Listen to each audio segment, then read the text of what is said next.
انما نحن مستہزئون، کہتے ہیں ہم تو ان سے مذاق کر رہے تھے. اللہ یستہزئ بہم، اللہ بھی ان کو ان کے اس استہزاء کی سزا دے گا. حدیث پاک میں ہے روز محشر جب ایمان والے جنت کی طرف چلیں گے تو منافقین ان کے پیچھے پیچھے چلیں گے. جنت کے دروازے کھل جائیں گے. منافق کہیں گے ارے واہ، دنیا میں بھی جو ہے پالیسی کامیاب رہی، یہاں بھی جنت کے دروازے کھل رہے ہیں، ایسا بھاگیں گے اندر. اور جنت کا فائدہ ہے ایک مرتبہ جو داخل ہوا ہے خالدین فیہا ابدا، ہمیشہ کے واسطے رہے، نکالا نہیں جائے گا جنت سے. حضرت ادریس علیہ السلام کا زمانہ بہت پرانا ہے، آج سے تقریباً 6500 سال پہلے کا زمانہ ہے. ادریس علیہ السلام نوح علیہ السلام کے پردادا تھے، اور ان کے پردادا شیس علیہ السلام، اور شیس علیہ السلام کے بابا آدم علیہ السلام، بہت پرانے ہیں. تو فرشتے آتے تھے ان کے پاس.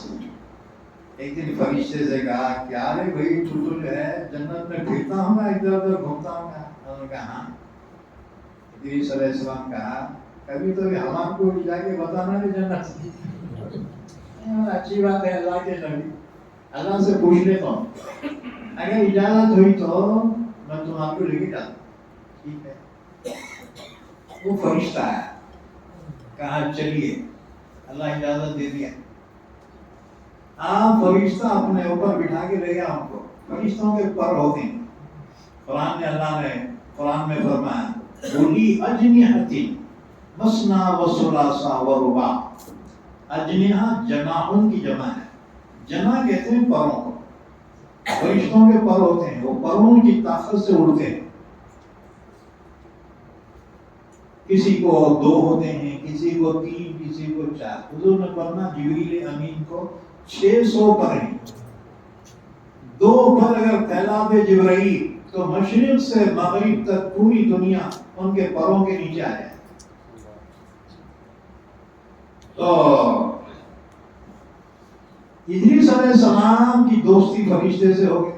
کہا کہ ارے بھائی تم تو جنت میں گھومتے ہوں گے، ادھر کبھی ہمارے کو بھی نہیں جانا. ٹھیک ہے، اللہ سے پوچھ لے تم، پھر تم آگے بھی آیا. کہا چلیے، آپ کندھے میں بٹھا کے لے گیا ہوں. جنت میں پہنچ گیا. اچھا گھوم کے دیکھو. اب جو گھوم رہے شام ہو گئی.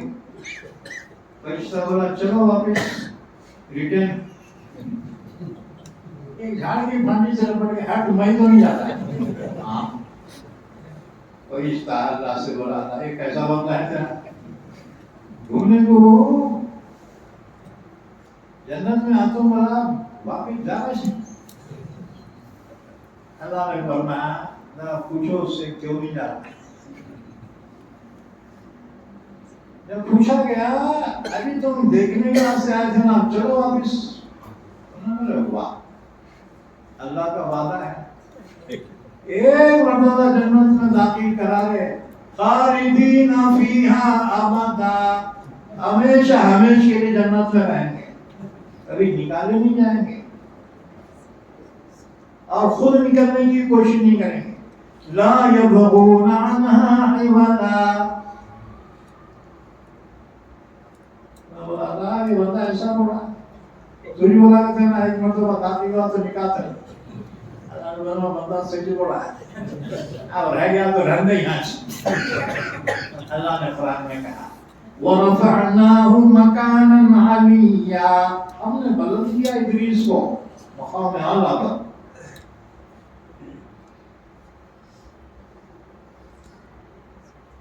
تو بات کیا چڑھی تھی؟ منافقین. ایمان والے جب جنت میں جائیں گے دروازے کھلیں گے، اور وہ دروازے کڑی کوٹی کے نہیں ہوں گے، کھولنا پڑے گا، ایٹومیٹک ہوں گے. اب جو یہ سائنس بھی اتنا ترقی کری ہے، اب اس کو کھولنے کی کی کھولو بولنے کی ضرورت نہیں ہے، قریب آتی ہے خود بخود کھلتا ہے۔ تو جیسے دروازے کھلیں گے تو منافق بولیں گے ارے دنیا میں بھی پالیسی کامیاب رہی، یہاں بھی جنت ہے، جیسے قریب ایمان والے تو اندر داخل ہو جائیں گے، ان کے داخل ہوتے زبوں کے دروازے بند ہو جائیں گے، منافقین یوں ہی محروم کھڑے ہو جائیں گے، پھر دروازے کھولیں گے، پھر جانے کی کوشش کریں، ایک دم زبوں کے بند ہو جائیں گے۔ یہ ہے ان کے استہزاء کی سزا، اللہ ان کو دے گا۔ اللہ یستہزئ بہم، اللہ بھی ان کے استہزاء کی ان کو سزا دے گا۔ وَيَمُدُّهُمْ فِي طُغْيَانِهِمْ يَعْمَهُونَ، اللہ ان کو ڈھیل دیتا ہے، وہ اپنی سرکشی میں سرگرداں ہے۔ أُولَٰئِكَ الَّذِينَ اشْتَرَوُا الضَّلَالَةَ بِالْهُدَىٰ، یہ وہ لوگ ہیں جنہوں نے خرید لیا ہے گمراہی کو ہدایت کے بدلے۔ کیا مطلب؟ حضور فرماتے ہیں کل مولود یولد علی الفطرہ، ہر بچہ پیدا ہونے والا اسلام کی فطرت پہ پیدا ہوتا ہے، چاہے وہ کافر کے گھر میں پیدا ہو، چاہے مسلمان کے، چاہے یہودی اور عیسائی۔ پھر حضور نے فرمایا فَأَبَوَاهُ يُهَوِّدَانِهِ اور يُنَصِّرَانِهِ اور يُمَجِّسَانِهِ، پھر اس کے اماں بابا اس کو یا تو یہودی بنا دیتے ہیں، یا عیسائی بنا دیتے ہیں، یا بت پرست مجوسی بنا دیتے ہیں۔ اس لیے دیکھو جو بچے بچپن میں انتقال کر جائیں، چاہے کسی کے ہوں، وہ سب جنتی، کیونکہ ان کا کھاتے بھی کھلانا بھی۔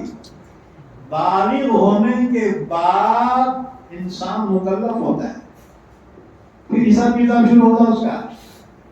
تو جو بچے بچپن میں انتقال کر جائیں وہ سب جنتی، اور جنت میں اللہ ان کو جنتیوں کا خاتم بنائے گا، اور ان کو کہتے ہیں غلمان، حور اور غلمان۔ تو یہ بچے ہوں گے اور ہمیشہ بچے ہی رہیں گے، عمر بڑی نہیں ہوں گی۔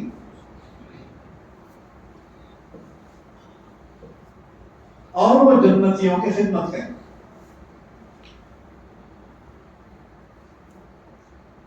تو فرمایا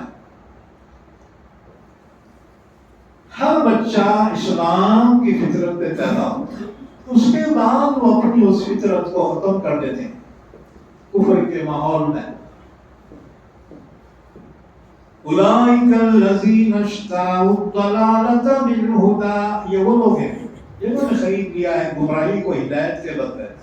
فما ربحت تجارتہم، ان کی تجارت نے ان کو فائدہ نہیں دیا، یعنی وہ پالیسی سے ان کو کچھ حاصل نہیں ہوا، کیونکہ اللہ تعالیٰ نے منافقین کی لسٹ حضور کو بتا دی کہ تمہاری مجلس میں کون کون منافق، لہذا منافقوں کی سازشیں کامیاب نہیں ہو سکتی۔ تو انسان کوئی تجارت کرتا ہے نا تو نفع کے واسطے کرتا ہے، بیپار بہت ہوا، حساب مارا تو مدت میں اندر، اسے کامیاب تعلیم تھوڑی بولے گی۔ تو منافقین کی سازشیں کامیاب نہیں ہو سکتی، اور اسی طرح سے اللہ تعالیٰ یہودیوں کی سازشوں کو بھی کبھی کامیاب نہیں ہونے دے گا۔ اللہ نے فرمایا کافر، یہ یہودی تمہارا کچھ نہیں بگاڑیں گے، ہاں تھوڑی تکلیف ضرور ہو، الا اذى، تھوڑی تکلیف تو ہوگی تمہاری۔ اصل میں ہم حضور کی دعا کے کورج میں، حضور میں ایک مرتبہ مدینہ کے باہر محلہ ہے حوالی مدینہ، حضور وہاں تشریف لے گئے، ایک مسجد میں نماز پڑھی، اتنا لمبا سجدہ کیا، صحابہ کو خوف ہو گیا کہ حضور کی روح نکل گئی ہو، بہت طویل سجدہ کیا۔ اس کے بعد خیر سجدے سے سر اٹھایا، نماز سے فارغ ہوئی۔ صحابہ نے کہا رسول اللہ اتنا لمبا سجدہ کرے، ہم تو ڈر گئے تھے کی روح پرواز ہو گئی. آخر آپ نے کیا دعا مانگی؟ فرمایا میں نے 3 دعائیں مانگی تھی اپنی امت کے واسطے. ایک دعا تو یہ مانگی تھی یا اللہ میری امت پر ایسی کوئی وبا مسلط نہ فرما کہ جس سے ساری امت ہلاک ہو جائے. اللہ نے میری یہ دعا قبول کی. کتنا بھی کورونا رہتے مسلمان نہیں مر گئے. اللہ کے نبی کی دعا کی کوریج میں ہے. حضور نے ایک دعا تو یہ مانگی کہ اللہ میری امت پر ایسی وبا نازل نہ فرما کہ ساری امت ہلاک ہو جائے. یہ دعا قبول ہو. دوسری دعا مانگی اللہ میری امت پر ایسے کسی ظالم کو مسلط نہ فرما جو میری ساری امت کو ہلاک کر. جی تو کتنے بڑے سے بڑے ظالم بھی آندے مسلمانوں کو بنا نہیں کر سکتے. ہاں تھوڑی بہت تکلیف تو پہنچے گی لیکن ایک دم فنا کر. حضور نے فرمایا اللہ نے میری یہ دعا بھی قبول کی. اور میں نے تیسری دعا مانگی اللہ میری امت میں اتفاق پیدا فرما. فرماتے یہ قبول نہیں ہوئی. ایک جماعت میں 2 جماعت ہوتے 2 میں پھر اور تو ہوتے. حضور نے فرمایا یہودی اور عیسائی 72 فرقوں میں بٹ گئے. میری امت میں 73 فرقے ہوں گے ایک زیادہ چیز.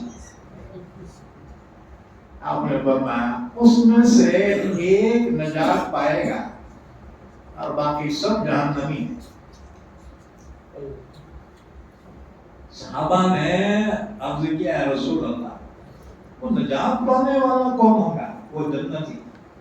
حضور نے فرمایا ما انا علیہ و اصحابی جس طریقے پر میں اور میرے صحابہ ہیں جو بھی اس طریقے پر ہوگا وہ نجات پائے گا. نیم پلیٹ نہیں لگا کون سی جماعت کون سا فرقہ کون سا مسئلہ.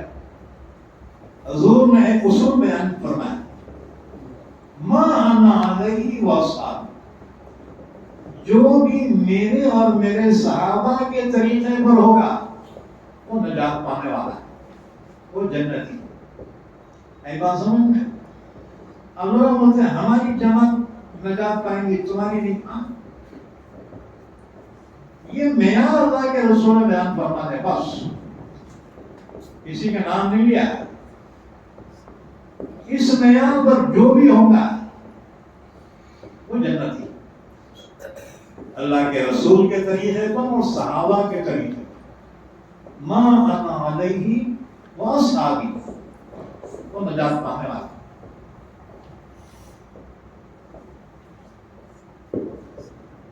وَيَمُدُّهُمْ فِي طُغْيَانِهِمْ يَعْمَهُونَ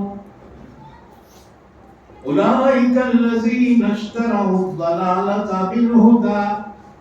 یہ وہ لوگ ہیں جنہوں نے خرید لیا ہے گمراہی کو ہدایت کے بدلے. اللہ نے ہدایت دی تھی پیدا ہونے کے ساتھ ایمان دیا تھا لیکن بعد میں انہوں نے کفر کو اختیار کیا. فَمَا رَبِحَتْ تِجَارَتُهُمْ ان کی تجارت نے ان کو کوئی فائدہ نہیں دیا. مدت میں اندر ہو گئے بیٹے. وَمَا كَانُوا مُهْتَدِينَ اور وہ ہدایت پانے والے. اس کے بعد اللہ نے 2 مثالیں بیان کی منافقین کیونکہ منافقین 2 قسم کے تھے. ایک تو وہ تھے جو بالکل کفر کے قریب تھے وہ کٹر پھر مسلمانوں کے ساتھ کلمہ پڑھ کے کیوں رہتے تھے تاکہ مسلمانوں سے ان کی جان مال بچ جائے. پالیسی تھی. اور دوسرے منافقین وہ تھے جو مسلمانوں کو کامیاب دیکھتے ادھر لڑکتے تھے اور مسلمانوں پہ مصیبت آئے تو ادھر لڑکتے تھے. یعنی بغیر پیندے کے روٹے تھے بیٹے. ادھر کے تھے نہ ادھر کے. خدا ہی ملانا وصال صنم ادھر کے رہے نہ ادھر کے رہے. تو یہ دونوں قسم کے منافقین کی اللہ نے 2 آیتوں میں مثالیں بیان.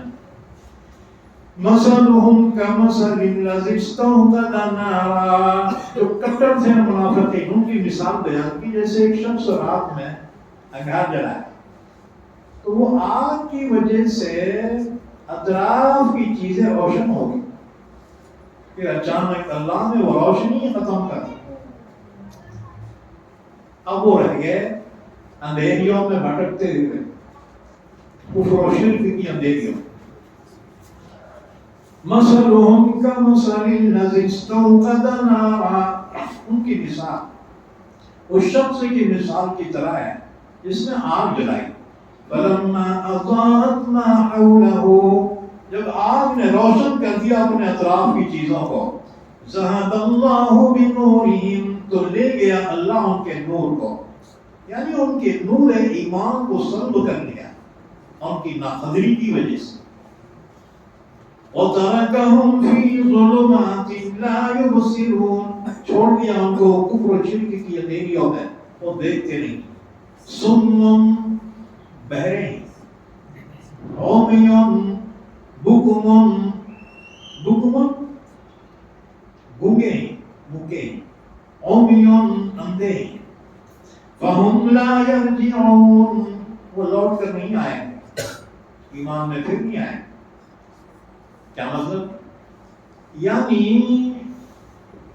وہ بہرے ہیں اس لیے کہ حق بات کو سنتے نہیں، مکے ہیں اس لیے کہ حق بات بولتے نہیں، اور اندھے ہیں اس لیے کہ حق بات دیکھتے نہیں۔ اللہ نے دوسری آیت میں فرمایا، جہنمیوں کی علامت بیان کی اللہ نے، وَلَقَدْ زَرَعْنَا لِجَهَنَّمَ كَثِيرًا مِنَ الْجِنِّ وَالْإِنسِ، اب میں بہت سے انسانوں اور جناتوں کو جہنم کے لیے پیدا کیا ہے، ان کی صفات کیا ہیں؟ لَهُمْ قُلُوبٌ لَا يَفْقَهُونَ بِهَا، دل تو ہیں لیکن سمجھتے نہیں، وَلَهُمْ أَعْيُنٌ لَا يُبْصِرُونَ بِهَا، ان کی آنکھیں ہیں پر وہ دیکھتے نہیں، وَلَهُمْ آذَانٌ لَا يَسْمَعُونَ بِهَا، کان ہیں لیکن سنتے نہیں ہیں، یعنی حق بات سمجھتے نہیں ہیں، حق بات سنتے نہیں ہیں، حق بات دیکھتے نہیں، ان کے اوپر تعصب کی پرتیں چڑھی ہوئی ہیں۔ دیکھو تعصب اگر کسی سے ہے نا، اس کی اچھی بات بھی اچھی نہیں معلوم ہوتی۔ اللہ نے فرمایا اولئک کالانعام، یہ لوگ جانور ہیں، جانور، انعام نعام کی جمع، نعام کہتے ہیں چار پاؤں کا جانور،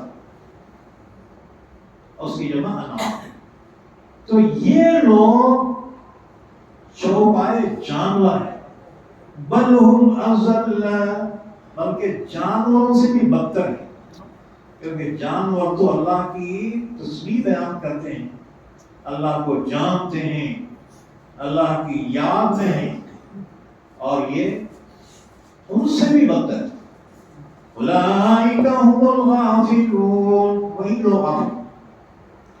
تو فرمایا اب یہ لوٹ کر نہیں آئے،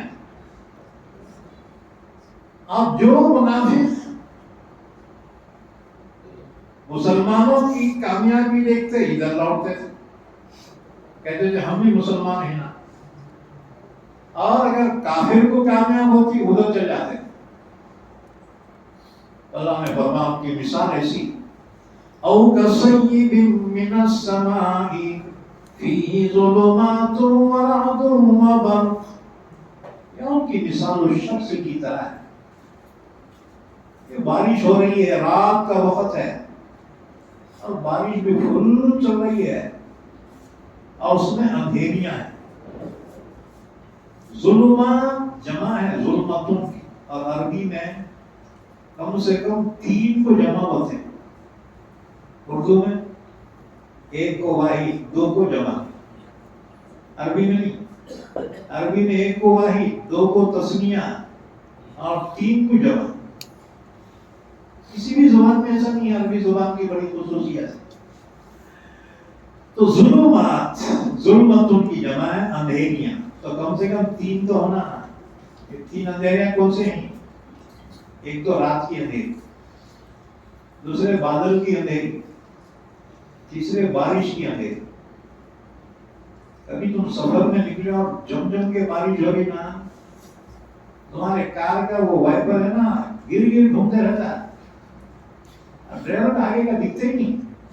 مطلب برسات کام سے بھی یہاں لگا کے انتظار کریں گے، کچھ بھی نہیں دکھ رہا سامنے کا، وائپر بھی کام نہیں کرتے تمہارے.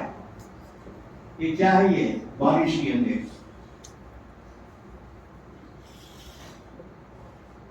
وَرَعْدٌ، اور اس بارش میں کڑک کی آوازیں ہو رہی ہیں، جو آواز آتی نا، کیا ہے یہ آواز؟ صحابہ نے پوچھا یا رسول اللہ یہ رعد کیا ہے؟ حضور نے فرمایا ایک فرشتہ ہے. رعد ایک فرشتہ ہے. یسبح الرعد بحمدہ والملائکۃ من خیفتہ.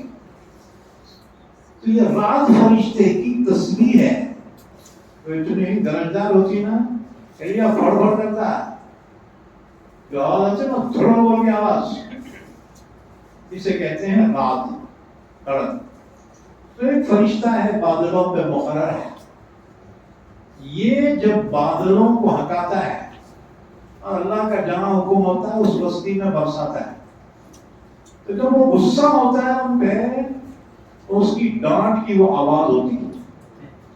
اور اس کے پاس کوڑا ہے، کوڑا، کوڑا جو برساتا ہے بادلوں پہ، اسے بولتے ہیں بجلی. بجلی دیکھیں نا کیسے ہوتی، کوڑے کی جیسے ہوتی، لہراتی ہوئی. تو یہ رات فرشتے کا کوڑا ہے.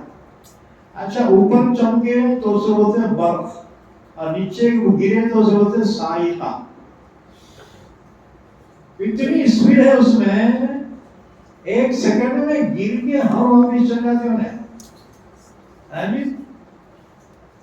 لوگ بولتے ہیں جھاڑ پہ بجلی گری تھی، بیل پہ گری بیل مارا، آدمی پہ گری آدمی مارا. ایک سیکنڈ میں کیا رفتار ہے، اسی لیے اس کو برف کہتے ہیں، اس کی تیز رفتاری کی وجہ سے. اور معراج میں حضور کو جو سواری آئی تھی نا، اس کا نام براق، وہ برف سے بنا، تیز رفتاری.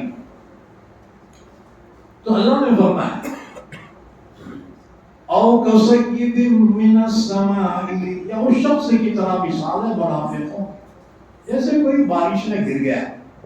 اور بارش کہاں سے ہوتی ہے؟ من السماء، آسمان سے. اب یہاں جھگڑا ہو گیا سائنسدانوں کا ہمارا، ہوتے ہیں جب سمندر پہ بخارات اٹھتے ہیں وہ بادل بنتے ہیں اور وہی برستے ہیں، اسے بارش کہتے ہیں. چلو ہم مان لیں، سائنسدانوں کی بات مان لیں، لیکن ایک سوال ہے ہمارا، سمندر سے بخارات تو وہاں پہ اٹھتی ہے. سمندر کا پانی میٹھا رہتا ہے کہ کھارا رہتا ہے؟ اور ہم آپ کے ہوشیار مسلمان، کھارا رہتا نہیں رہتا. کتنا کھارا رہتا معلوم؟ منہ میں جاتے خے ہو جاتی.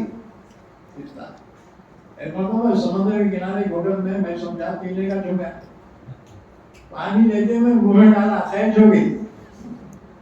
اتنا کھارا رہتا وہ میرے سے. چلو وہاں سے بخارات اٹھے، سائنس والے بولتے ہیں نا چلو ہم تسلیم کرتے ہیں. اوپر بادل بنے، اب بادل سے بارش ہوئی، کھاری رہتی کہ میٹھی رہتی؟ بارش کا پانی کھارا رہتا کہ میٹھا رہتا جی؟ ارے بولو تمہارا میں منہ دکھا میٹھا رہتا. آپ بتاؤ کون سے سائنسدان اوپر فلٹر مشین لگائے؟ کھارے کو میٹھا کس نے بنایا؟ یہ اللہ. اللہ نے فرمایا انتم انزلتموه من المزن ام نحن المنزلون. اللہ بتاؤ بارش تم برساتے ہو یا ہم برساتے ہیں؟ اللہ برساتے. اور ایک روایت میں ہے کہ اللہ کے عرش کے نیچے پانی کا سمندر ہے.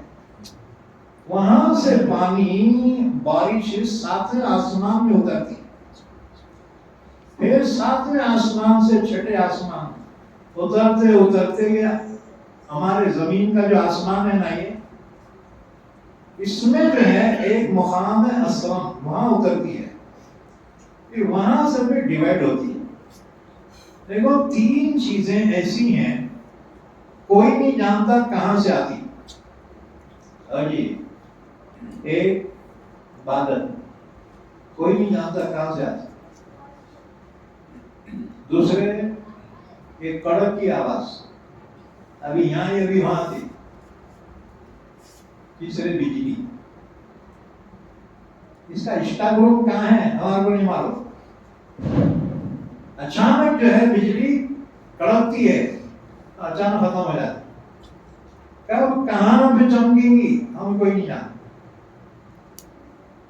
ان سب کا خالق و مالک اللہ ہے، اللہ کیسا ہو، فرمایا او کصیب من السماء، یا ان کی مثال اس شخص کی طرح ہے جو بارش میں گر گیا، اور بارش بھی وہ جو آسمان سے ہو رہی ہے، فیہ ظلمات، اس بارش میں اندھیریاں ہیں، ورعد، اور کڑک ہے، وبرق، اور بجلی ہے، یجعلون اصابعهم فی آذانهم من الصواعق حذر الموت، یہ منافق ٹھونس لیتے ہیں اپنی انگلیاں اپنے کانوں میں بجلی کی کڑک کی وجہ سے، موت کے خوف سے۔ سوال یہ ہے کانا کے سوراخان کتنے رہتے ہیں، انگلیاں جاتے کے اندر، اور تو کوروا جاتا، کوروا سامنے، اللہ نے فرمایا گھبراہٹ ایسی ہے کہ اپنی انگلیاں کانوں میں ڈالتے ہیں، کیا مطلب، اگر ان میں بس میں ہوتا تو پورے انگلیاں کانوں کے سوراخ میں گھسا دیتے ہو، اتنا خوف اٹھتا ہے۔ تو یہ کڑک سے مراد کیا ہے، قرآن کی آیتیں جب جلالی آیتیں نازل ہوتی ہے نا، منافقان سن کے گھبرا جاتے ہیں، باپ رے بہت ڈینجر آیتیں ہیں، ہمارا راز کھل گیا نا، اب تو بے موت مارے جی، ڈرتے تھے کہ ہمارا راز فاش نہ ہو جائے، لیکن اللہ نے اپنے نبی کو بتا دیا، اور حضور نے حذیفہ کو بلا کر فرمایا حذیفہ یہ منافقین ہیں، ان کا نام ان کے باپ کا، ان کے قبیلے کا، حضور نے وہ لسٹ حذیفہ کو بتائی، لیکن ورنہ دوسروں کو نہیں بتانا، تو اور میں دونوں جاننا۔ حضرت حذیفہ نے کہا ٹھیک ہے رسول اللہ وعدہ ہے۔ حضرت عمر کو پتہ چلا کہ حضور نے منافقوں کی لسٹ حذیفہ کو بتا دی ہے، عمر نے کہا بھائی میں یہ نہیں پوچھتا وہ لسٹ میں کون کون ہے، بس اتنا بتا دے کہ وہ لسٹ میں میرا نام تو نہیں ہے۔ یعنی ہمیشہ انسان اپنے اوپر اندیشہ رکھے، کہیں غفلت نہ ہو جائے۔ تو حضرت حذیفہ نے فرمایا آپ کا نام نہیں ہے، کہا الحمدللہ اللہ کا شکر ہے۔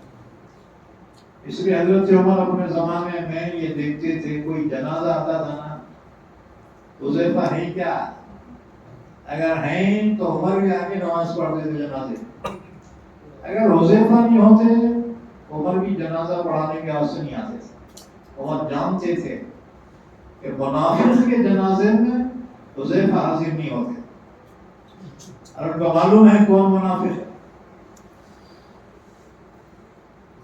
یجعلون اصابعهم فی آذانهم من الصواعق حذر الموت، ٹھونس لیتے ہیں اپنی انگلیاں اپنے کانوں میں کڑک کی وجہ سے، موت کے خوف سے۔ واللہ محیط بالکافرین، اللہ یہاں تک کرنے والا ہے کافروں کا، کافر کب تک بچیں گے اللہ کے عذاب سے، اللہ ڈھیل دے رہا ہے۔ یکاد البرق یخطف ابصارهم، بجلی ایسی کڑک رہی ہے، قریب ہے کہ بجلی اچک رہے ان کی نگاہوں کو۔ کلما اضاء لهم مشوا فیہ، جب بجلی چمکتی ہے اجالا ہوتا ہے تو آگے چلتے ہیں۔ وَإِذَا أَظْلَمَ عَلَيْهِمْ قَامُوا، جب اندھیرا چھا جاتا ہے تو رک جاتے ہیں۔ وَلَوْ شَاءَ اللَّهُ لَذَهَبَ بِسَمْعِهِمْ وَأَبْصَارِهِمْ، اگر اللہ چاہے ان کے کانوں اور ان کے آنکھوں کو سلب کر دے. إِنَّ اللَّهَ عَلَى كُلِّ شَيْءٍ قَدِيرٌ، بے شک اللہ ہر چیز پر قادر. اس کے بعد تمام سے خطاب کرتے ہوئے ایک اللہ کی عبادت کی دعوت دی جائے. یا ایھا الناس اعبدوا ربکم الذی خلقکم، اے لوگو، اے سرو مانو ذاتی، تمام مذاہب کے لیے، تمام انسانوں کے لیے یہ خطاب کیا گیا ہے. یا ایھا الناس اعبدوا ربکم الذی خلقکم، عبادت کرو تم اپنے رب کی جس نے تم کو پیدا کیا، وہ تمہارا خالق ہے. والذین من قبلکم، تم سے پہلوں کو بھی اسی نے پیدا کیا، تمہارے باپ دادا پردادا، تم سے پہلوں کو بھی اسی نے پیدا کیا. لعلکم تتقون، عبادت کا مقصد کیا ہے؟ تاکہ تم متقی ہو جاؤ. نماز کا مقصد یہ ہے تم متقی بن جاؤ، حرام سے بچو، نافرمانیوں سے بچو، اللہ کا خوف دل میں پیدا ہو جائے. روزے کا مقصد بھی تقوی ہے. یا ایھا الذین آمنوا کتب علیکم الصیام کما کتب علی الذین من قبلکم لعلکم تتقون، یہی مقصد ہے. الذی جعل لکم الارض فراشا والسماء بناء، وہی اللہ ہے جس نے تمہارے لیے زمین کو بچھونا بنایا. زمین بچھونا ہے کیا مطلب؟ اللہ تعالیٰ نے زمین کو پھیلایا پانی پر. اب پانی کی صفت ہے حرکت کرنا، پانی کی صفت ہے اضطراب یعنی حرکت، اس میں سکون نہیں ہے. پانی اگر ٹھہرا ہے سڑ جاتا ہے، اس کی حرکت میں ہی اس کی تر و تازگی ہے. تو پانی پر اللہ نے زمین کو پھیلایا. اب زمین جو ہلی، فرشتوں نے کہا آپس میں یہ زمین پہ جو بھی مخلوق اللہ آباد کرے گا اسے چین نصیب نہیں ہوگا. راتوں رات اللہ نے پہاڑوں کو پیدا کیا اور میخیں بنا کے گاڑ دیا. والجبال اوتادا، اوتاد وطد کی جمع ہے. وطد تو میخاں ٹوٹیا مارتے نہیں جی، وہ شامیانہ لگا دے تو شامیانہ ٹک جاتا ہے. والجبال اوتادا، اللہ نے راتوں رات پہاڑوں کو پیدا کیا اور بیلنس کے طور سے گاڑ دیا. صبح فرشتوں فرشتے بولے اتنی بڑی زمین، پہاڑ کیا مضبوط ہے بیٹے، زمین بھی رک گئی. اب رکی بولے تو حرکت ہے اس میں، اگر ہمارے کو سمجھ میں نہیں آتا، بہت لائٹ ہے نا حرکت اس کی. تو فرشتوں نے اللہ سے پوچھا، اللہ تو نے مخلوق میں پہاڑوں سے بھی زیادہ طاقتور کوئی مخلوق پیدا کی کیا؟ اللہ بنا وہ کیا لوہا. کتنے پہاڑ ہم نے یہ بلڈوزر ہم کو ادھر سے ادھر جائے ایسا غائب کر دیتے بیٹوں کو. تو فرشتوں نے پوچھا، اللہ تیری مخلوق نے لوہے سے بھی زیادہ مضبوط کوئی چیز بنائی؟ اللہ نے کہا وہ کیا؟ آگ. ایسا بھی ادھارن دے، آگ میں ڈالے تو پانی بن جاتا ہے. وہ سلائن ہوتے نا جی، سلائن. ایک شہر میں ہمارے چاہنے والے تھے، وہ کا کارخانہ ہے اس کا، وہاں سلائن ہوتے ہیں ہر قسم. انہوں نے ہمارے کو مصاب ذرا کارخانے میں جا کے دعا کرو، اور انہوں نے بتایا وہ لوہے کے بڑے بڑے سیلا ہیں. اب جیسے لکڑی کاٹتے ہی نہیں، ایسے وہ لوہے کے سیلا کٹ کر کے مشین ہے. اور پھر میرے کو وہ بتایا اس کو ویگن بولتے تھے، وہ ویگن ایسی زبردست آگ، اس میں وہ لوہے کے سیلا پانی بن جا رہے، پانی. اور پھر وہ سائزہ میں رہتے نا سلائیں گے، وہ سائزہ بنا رہے، وہ پانی لوہے کا وہ سائزہ میں چل جاتا ہے اور بعد میں اس کی سلائیں بن جاتی. وہ آگ دیکھا، انہوں نے بولے مول صاحب یہ دنیا کی آگ ایسی ہے، جہنم کی کیسی ہوگی؟ اللہ حفاظت فرمائے۔ ہاں جی، ہم اس کا تصور بھی نہیں کر سکتے۔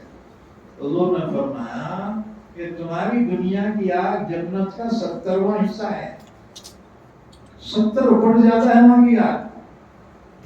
بس یہی اللہ معاف کرے تو صحیح ہے، حساب کتاب ہم سے نہیں ہو سکتا ہے جی۔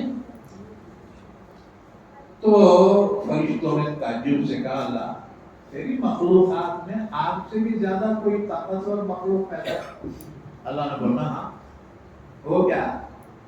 اب پانی ایسی گنگا ہے جی، فائر بریگیڈ جو مادہ بھر رہے کے ساتھ آگ پوری بجھا۔ پانی کی طاقت آپ سے زیادہ ہے، پانی سے پنگا مت لو۔ جاپان میں سونامی آئی تھی دیکھو ہے جی، تو میں دیکھا بڑے بڑے جہاز، کارگو جہاز پانی پہ ایسا تیر رہے جیسے بچے کاغذ کی ناؤ بنا کے لاتے نا، کھیلتے، بڑے بڑے بلڈنگ تاج کے پتوں میں جیسے بکھر گئے۔ پانی کی بہت بڑی طاقت۔ آدمی سوچتا میں تیر کے نکلوں گا، تیر کے نہیں، مر کے نکلتا ہے۔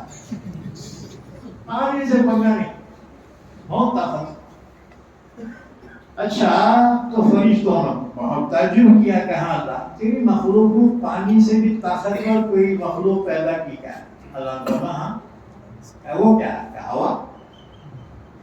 اتنے بھی بادل آتے تم سمجھ چلے یہاں برسی گا، ہوا جو ڈھکر کے جاتی نا سیدھا جائے وہ خداوت چلے، ارے ارے بولے تو بادل چل جاتے۔ ہوا کی اتنی طاقت ہے جی، کپڑے دھو کے عورتیں ڈالتے رسی پہ، ہوا چلی نا سو جاتے۔ پانی کہاں چلے گا؟ ہوا کی طاقت پانی سے زیادہ۔ جب قوم عاد نے نافرمانی کی تو اللہ نے وہ ہوا کا جو اشتاق ہے نا، اشتاق گودام ہوا کا، تو فرشتہ جو مقرر ہے اللہ نے فرمایا ذرا ہوا کا ڈھکن کھول، ذرا میں بولا کتنا کھولوانا، بیل کے سر کے برابر کھولوں کیا؟ اللہ نے فرمایا پوری دنیا جڑ جاتی۔ اتنا تھوڑا سا سوراخ کھولتا ہے، تھوڑا سا سوراخ انہیں جو اشتاق روم میں سے کھولا ہے، اتنی تیز ہوائیں چلی ہیں۔ سخرها عليهم 7 ليال و8 أيام حسوما فترى القوم فيها سرعا كأنهم أعجاز نخل خاوية فهل ترى لهم من باقية۔ بہت طاقتور ڈیلڈر والی قوم تھی، جب تیز ہوا چھٹی رہے ایسا اڑتے تھے، اونٹا اڑتے تھے، ان کے بکریاں، وہ انسان ایسا اڑتے جیسے تیز ہوائیں چلی نا تو جیسے کپڑے اڑتے نا چنجیاں، ایسے چنجیاں ایسا اڑتے تھے۔ اور جب گرتے تھے نا ان کے سر جو گنبدوں کے جیسے تھے، جب پھٹتے تھے نا بڑی بھیانک آواز کے ساتھ۔ اللہ نے فرمایا ایسی ناشیں بکھر گئی کأنہم اعجاز نخل خاویہ، جیسے کھجوروں کے درخت پہلے سے اپڑ کے گر جاتے ہیں۔ اتنی طاقت ہوا۔ فرشتوں کو تعجب ہوا، کہا اللہ اس سے بھی طاقتور کوئی چیز ہے کیا؟ اللہ نے فرمایا ہاں۔ وہ کیا؟ صدقہ۔ صدقہ، الصدقہ تطفئ غضب الرب۔ صدقہ اللہ کے غصے کو ٹھنڈا کر دیتا ہے۔ اس لیے اگر کوئی بیمار ہوا نا تو دواخانے کو جانے سے پہلے صدقہ دے، دواخانے میں بل آدھا ہوتا، اور اگر صدقے کے 10 روپے بچائے، ڈاکٹر تو بیٹھے رہے چھوڑے کہ بسم اللہ اللہ اکبر، لاؤ 1 لاکھ ایڈوانس رکھو، علاج بھی ہو تو ڈاکٹر صاحب واپس کرتے کیا؟ اس کی گارنٹی نہیں۔ صدقہ دو، اپنے بیماروں کا علاج کرو۔ اب تم نے صدقہ کتنا دینا، بکری دینا، کیا اپنی حیثیت کے مطابق دے رہا، 1 روپیہ دے رہا، 10 روپے دے رہا، اللہ دیا اور زیادہ نہیں، جانور دے رہا، نہیں تو اناج دو، ایسے دو. تو صدقے میں کوتاہی مت کرو مسلمان. اللہ بڑی بڑی مصیبتیں بلائیں صدقے سے ٹال دیتا ہے. تجربہ کر کے دیکھو. تمہیں کہ تم کرے کیا اور کرے بول کے نہیں پڑھ رہے. صدقے سے علاج کرو. تم سفر میں جا رہے ہو 10 روپے صدقہ دو، گاڑی میں بیٹھو، گارنٹیڈ وہاں تک پہنچتے ہیں. اگر صدقے کو چرائے گئے کہاں جا کے دھڑک مارتا کہ نہیں مارو. تم نہیں مارے، سامنے والا مار دیتا. ارے میں تو صحیح چل رہا تھا. یہ زمانہ صحیح چلنے کا نہیں، ذرا بچ کے چلنے کا ہے. سامنے والا ڈیش مارا تو بھاگتے آپ کو نکلا جی. صدقہ دو اور اپنی حفاظت. تو اللہ نے فرمایا ہاں اس سے بھی طاقتور چیز ہے صدقہ.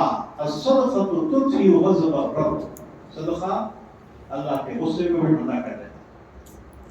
وَأَنزَلَ مِنَ السَّمَاءِ الَّذِي جَعَلَ لَكُمُ الْأَرْضَ فِرَاشًا وَالسَّمَاءَ بِنَاءً. جس نے تمہارے لیے زمین کو بچھونا بنایا، آرام دہ، زیادہ سخت بھی نہیں ہے چٹان کی طرح سے زندگی گزارنا مشکل ہو جائے، اور زیادہ نرم بھی نہیں ہے دلدل کی طرح سے پاؤں رکھتی اندر دھس جاؤ، بلکہ درمیانی ہے. جس کے پاس گھر نہیں ہے نا، انہیں رات میں سو گیا نا، اسے بہترین نیند آتی. تو فقیروں کو غریبوں کو دیکھتے نہیں فٹ پاتھ پہ، بس اسٹاپ پہ اور ریلوے اسٹیشنوں پہ ایسا سوئے گھوڑے بیچ کے. یا مالداروں کو گنا کھا کے بھی نیند نہیں آ رہی، نیند کے گنا کھا کے بھی نیند نہیں آ رہی ان کو. ایسا سوئے شیرا کے بچے. تو فرمایا الذی جعل لکم الارض فراشا. اللہ کا احسان دیکھو جس نے تمہارے لیے زمین کو بچھونا بنایا، آرام دہ بنایا. والسماء بناء. آسمان کو چھت بنایا. جس کا کوئی چھت نہ ہو، جس کا کوئی گھر نہ ہو، اس کا چھت تو آسمان. وَأَنزَلَ مِنَ السَّمَاءِ مَاءً. اور اسی نے آسمان سے پانی اتارا. فَأَخْرَجَ بِهِ مِنَ الثَّمَرَاتِ رِزْقًا لَكُمْ. اس پانی کے ذریعے تمہارے لیے زمین سے پھلوں کی روزی عطا فرمایا. فَلَا تَجْعَلُوا لِلَّهِ أَنْدَادًا وَأَنْتُمْ تَعْلَمُونَ. جب اتنے احسانات ہیں اس رب کے ساتھ کسی کو شریک نہ کرو. یہ بےمانی ہے، غداری ہے تمہاری. جی اللہ سب کچھ معاف کرے گا لیکن شرک کو معاف نہیں کرے گا. کوئی بھی حکومت بڑے سے بڑے مجرم کو معاف کرے لیکن دیش دروہی کو معاف نہیں کر سکتا. جی اسی طرح سے اللہ ہر گناہ کو چاہے معاف کر دے گا لیکن شرک کو معاف نہیں کرے گا. یہ اللہ کی شان میں گویا غداری ہے. اور کوئی قانون غدار کو معاف نہیں کرتا. آپ سب کو معاف کرے گا، غدار کو معاف نہیں کرے گا تو اللہ بھی معاف نہیں کرے گا. اللہ سے غداری کیا؟ انہیں پیدا کیا، انہیں کھلانا، انہیں دوسرے کا گانا. ارے یہ غصہ نہیں آتا کیا؟ بھائی تمہارا نوکر تنخواہ تم دے رہے، بازو کے دکان میں جھاڑو مار رہا، پیزا بنا، تمہارا غصہ نہیں آتا؟ ابھی تنخواہ میری دے رہا، وہاں کام کر رہا، جوتی نہیں مانتے کیا؟ تو اللہ تعالیٰ کو بھی شرک سے سب سے زیادہ نفرت. اس نے پیدا کیا، اس نے احسان کیا، وہی روزی ہے. ہم اسے چھوڑ کے دوسرے کے سامنے ہاتھ جوڑ.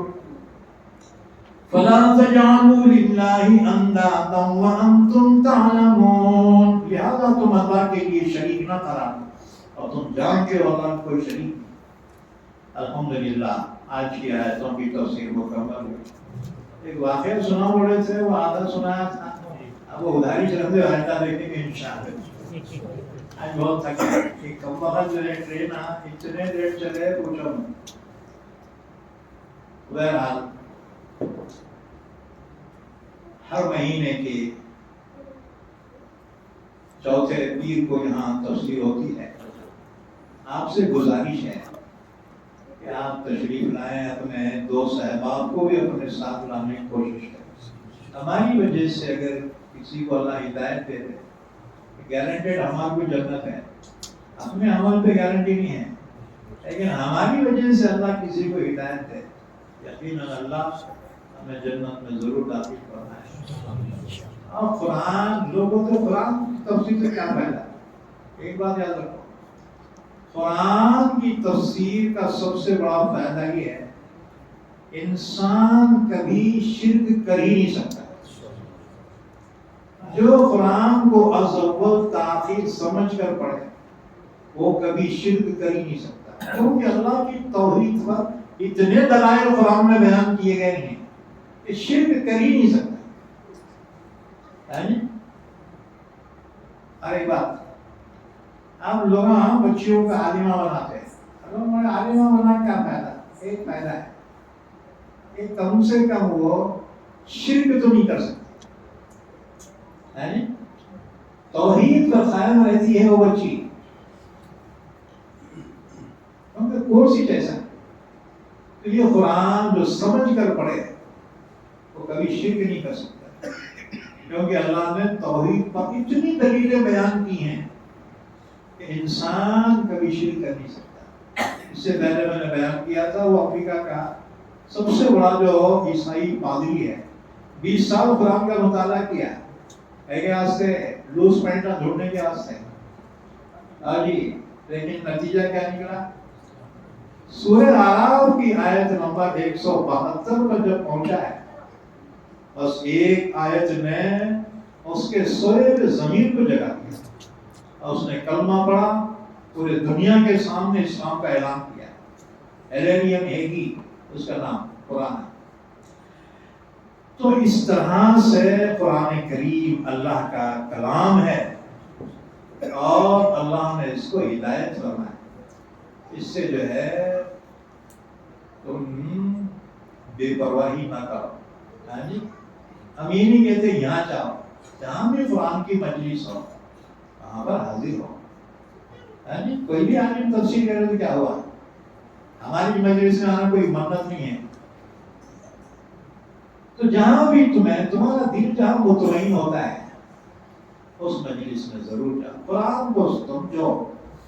ایک کتاب ہی تو نازل ہوئی اللہ کی جانب سے، اب وہ کتاب چھوڑ کے باقی سب کتابیں پڑھ رہے ہیں۔ میری کتاب پڑھو نے مطلب میری کتاب اور اللہ کی کتاب چھوڑ کے۔ مسلمانوں کا اتحاد اگر ہو سکتا ہے تو صرف قرآن پہ ہو سکتا ہے، باقی ہر چیز میں اختلاف، حدیث میں اس میں اختلاف، فقہ میں اختلاف، مسئلے مسائل میں اختلاف۔ حدیث ہم پیش کریں تو ضعیف ہے، انہیں پیش کریں تو صحیح ہے، یہ اس میں نہ پڑے۔ لیکن قرآن کریم ایک واحد ہے کتاب جس میں کسی کا اپوز نہیں ہے، کوئی بھی فرقے کا رند ہے، شیعہ رند ہے، سنی رند ہے، وہابی رند ہے، انہیں دیوبندی بریلی کون سا بھی رند ہے، سب کا اتفاق صرف قرآن پہ ہو سکتا ہے۔ اب وہ قرآن پڑھنا چھوڑ دیے تو کہاں سے ہو سکتا ہے؟ تو اس لیے آپ سے گزارش ہے نمازوں کا بھی اہتمام کرو، اور اسی طرح قرآن کی تفسیر مہینے میں 2 گھنٹے نہیں دے سکتے جو قرآن، وہ سالے کی یہاں رسم رہتے پورا رات جاگیں گے وہاں۔ اب قرآن کے واسطے مہینے میں 2 گھنٹے نہیں دے سکتے۔ اللہ تمہیں بھی توفیق دے، ہمیں بھی توفیق دے۔ اللہ ہم سب کو قرآن کریم سمجھنے کی، عمل کرنے کی توفیق دے۔ درود شریف پڑھنے دعا کرو۔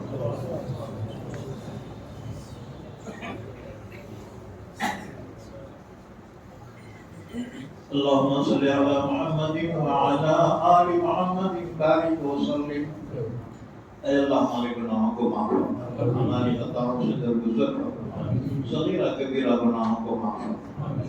یا اللہ ہم سب کو علوم قرآن عطا فرما، قرآن پاک کو سمجھنے کی، عمل کرنے کی توفیق عطا فرما۔ یا اللہ ہمارے مرحومین کی مغفرت فرما، سب کو جنت الفردوس عطا فرما۔ یا اللہ ہمارے بیماروں کو شفاء کاملہ عطا فرما، پریشان حالوں کی پریشانی دور فرما۔ یا اللہ فلسطین کے مظلوم ایمان والوں کی مدد فرما۔ یا اللہ ان کی حفاظت فرما، ان کو فتح مبین عطا فرما، اور ظالم دشمن کو یا اللہ کیفر کردار تک پہنچا دے۔ یا اللہ دشمن کا خاتمہ فرما۔ تمام دنیا میں جہاں بھی ایمان والے آباد ہیں تمام کی حفاظت فرما. ہماری دعاؤں کو محض اپنے لطف و کرم سے حبیب پاک حضرت محمد رسول اللہ صلی اللہ علیہ وسلم کی دعاؤں کی برکتوں میں قبول فرما. وصلی اللہ علی نبینا محمد وعلی آلہ وصحبہ اجمعین برحمتک یا ارحم الراحمین.